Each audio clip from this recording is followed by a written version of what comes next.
di Minangkabau. Sebelum menyampaikan materi, saya akan memperkenalkan anggota kelompok saya. Yang pertama, perkenalkan nama saya Oceana IPN 2303190038.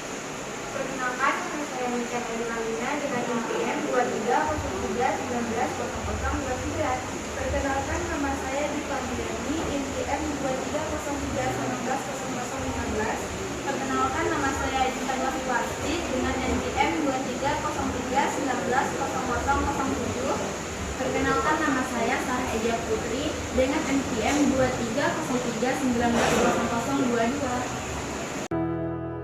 Tak sabu ing namanya padi rancak yo nanyo tumbuh benih nan barisi yo sana makin haruntuh ayanan jani usah dikaruh budinan elok yo sana nan kadipupu.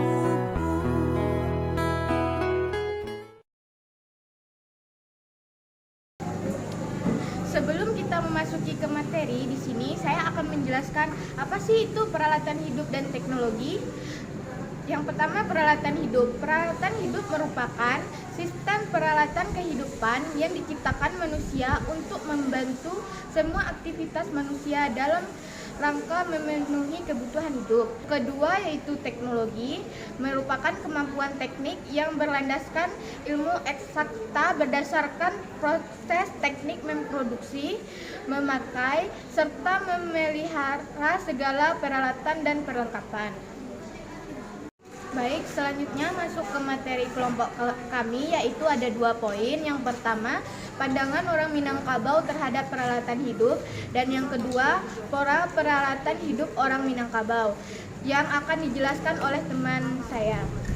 Baiklah, saya akan membacakan materi tentang pandangan orang Minangkabau tentang peralatan hidup, yaitu peralatan hidup dianggap penting bagi kehidupan Minangkabau karena seluruh aspek kehidupan mencakup pada peralatan untuk agama, tempat tinggal, terus adat istiadat, kesenian, perlindungan, dan keamanan. Untuk memenuhi peralatan itu, orang Minangkabau melakukan gotong royong dan kerjasama, serta jika mampu dibuat sendiri dan jika tidak didatangkan dari luar. Jenis dan bentuk tidak hanya dari khas Minangkabau tetapi juga menerima dari unsur luar. Materi selanjutnya yaitu pepatah yang berkaitan dengan peralatan. Yang pertama, sirih lakulan kagagakno pinangah suri katampuakno. Kali baria kasurano baju kasuram kanan kuno. Ame hilang ketambakno, yaitu suatu benda yang sudah lama tak ditemui sekarang kembali kepada empunya semula, seperti merebut tanah air dari penjajah sampai merdeka. Yang kedua, bak bahambe ayah bak mahanam gunung rudwa, yaitu pekerjaan berat harus dikerjakan bersama, jangan dikerjakan sendiri, apalagi tak punya pengetahuan dan keahlian. Yang ketiga, dia nggak mampu diajar, dibalik mampu dibalik. Setiap pekerjaan yang hendak dikerjakan haruslah dipikirkan masa-masa dan dibuat rencana tidak. 4. Kalau balahia banang kodo, jika berjalan jalan burung. Mengerjakan sesuatu pekerjaan hendaklah dengan ahlinya.